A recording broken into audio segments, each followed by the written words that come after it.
చాలా బాగుంది. ప్రశాంత్ వర్మ నువ్వు ఈ 40 crores తోటే ఇంత బడ్జెట్ తోటి ఇంత బాగా తీసావంటే నీకు ఒక 100 crores ఇస్తే నువ్వు ఎలా తీస్తావో మా ఊహకు అందుకోలేకపోతున్నాం. చాలా బాగుందన్న. ప్రతి ఒక్క ఫ్యామిలీ మెంబర్ వచ్చి చూడాల్సిన సినిమా హనుమాన్. పక్కా చూడండి.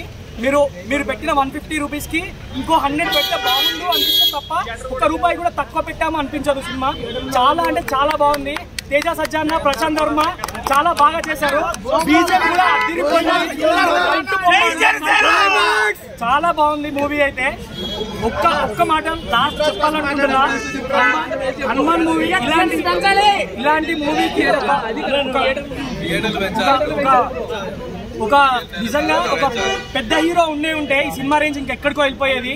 ఇది కనుక ప్రభాస్ చేసి ఉంటే ఇంకా బాగుండేది. అసలు ఆర్టికల్స్ అనుకోకుండా చేశాడు. ఈ సినిమా చేయాల్సింది. అసలు చాలా అంటే చాలా బాగుంది సినిమా. గ్రాండియర్ గా ప్రతి ఒక్క ఫ్యామిలీ మెంబర్ వచ్చి చూడాలని నేను మనస్ఫూర్తిగా కోరుకుంటున్నాను. జై హనుమాన్, జై శ్రీరామ్, జై శ్రీరామ్, జై శ్రీరామ్, జై Sriram. Thank you bro, thank you. అలానే రేపు గుంటూరు కారం రిలీజ్ అవుతుంది, దాన్ని కూడా తప్పకుండా చూడండి. బాయ్.